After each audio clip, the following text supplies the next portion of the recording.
He who dwells in the shelter of the Most High will rest in the shadow of the Almighty. That's Psalm 91, verse 1. Hi, I'm Nick Latrenta. Thank you for visiting my channel here. And this is called Wrestling with Faith. This is a video series I'm going to do about professional wrestlers who are Christians and have been very open about their faith. And what better one to start with in this series than Hulk Hogan, Terry Bollea, who just passed away recently. So what I'm going to do here is just talk briefly about what I know about the wrestlers and their faith backgrounds, a little bit about their careers, how I started watching them and how they influenced me. So I got into professional wrestling pretty regularly by the time I was in 5th grade. Prior to that, I always knew who Hulk Hogan was. I think everybody did. I mean, he was an international icon and synonymous with the terms professional wrestling, sports entertainment, what was then the World Wrestling Federation. I feel like when you ask somebody about pro wrestling, they would say, oh, do you mean Hulk Hogan wrestling? He was that synonymous with it.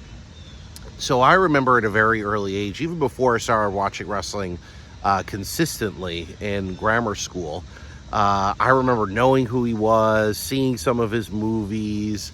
I think the first movie of his I saw when I was really little was Suburban Commando, which has a very young Undertaker in it, by the way. And Undertaker is one we're going to talk about later on, Mark Calloway.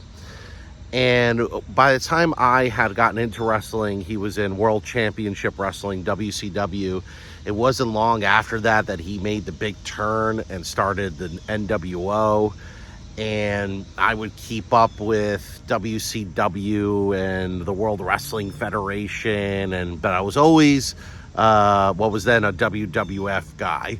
But I always kept up with WCW, always loved Hulk Hogan.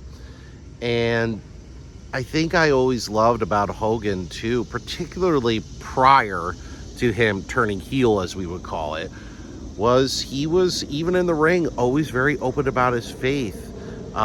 He would talk about saying your prayers, eating your vitamins. He would do the sign of the cross. He would do so many things, talk about God, thank God after a match. And I eventually got his book, and I remember reading in his book about how he gave his life to Jesus Christ when he was around 14, I believe, at a summer camp, something to that effect.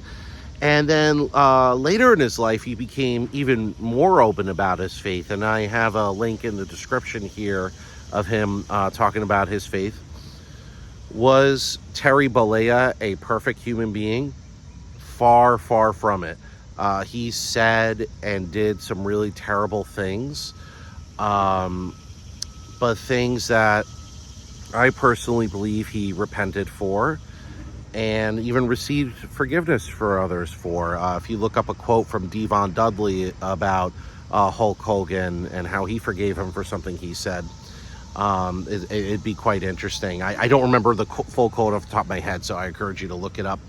And, you know, if you look at great people of faith in the Bible, people like David, people like Noah, people like Moses, they were all far from perfect. And it is recorded as such in the Bible, their imperfections. And I encourage you to look that up for yourself if you're not aware of that. So hearing of his passing, especially at 71, which I consider to still be, you know, pretty young, was very sad, you know, for me and, you know, for all of his fans, I'm sure. But I really admired how open he was about his faith. And I really admired, despite his imperfections, despite the mistakes he made, he held on to that faith, and he held on to being open about that faith. So I never had the pleasure of meeting him. I do remember the first time I saw him in person, because remember, I started watching wrestling when I was in grammar school. So he was in WCW at that time. I started watching it consistently, I should say, at that point.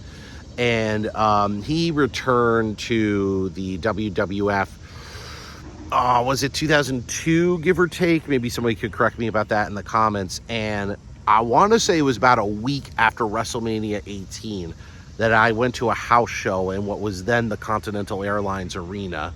I remember I went with my dad, my uncle, my cousins, and the main event was, let me see if I can remember this correctly, Kevin Nash, Scott Hall, and I want to say it was the Big Show. So it might have been a little farther after WrestleMania versus The Rock and Hulk Hogan. So Hulk Hogan was now coming out to, a different entrance music from the NWO, and he was still wearing the black. He hadn't transitioned back to the yellow and red yet. But I saw him in person, and actually, I think it was Triple H. He was tag teaming with Triple H because I remember them doing like the pose down at the end of the show, and it was really cool. I mean, he was just such a gifted, charismatic human being. I was fortunate enough to see him live a few times after that at the Meadowlands, and again seeing the posing and all that, and getting to see him on TV in the WWF in that era, in an era where I never thought he would go back there.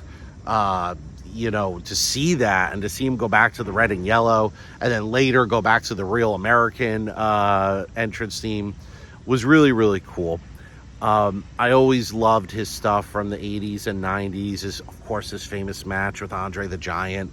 And after that match, I remember very distinctly him thanking God for that. It's really sad to hear that he's no longer here, but it's also really encouraging to know that he is with Jesus. And I truly believe that is the case. So this is Wrestling with Faith with Hulk Hogan. Thank you for taking this time to watch this video. Please feel free to like, subscribe, and comment. God bless.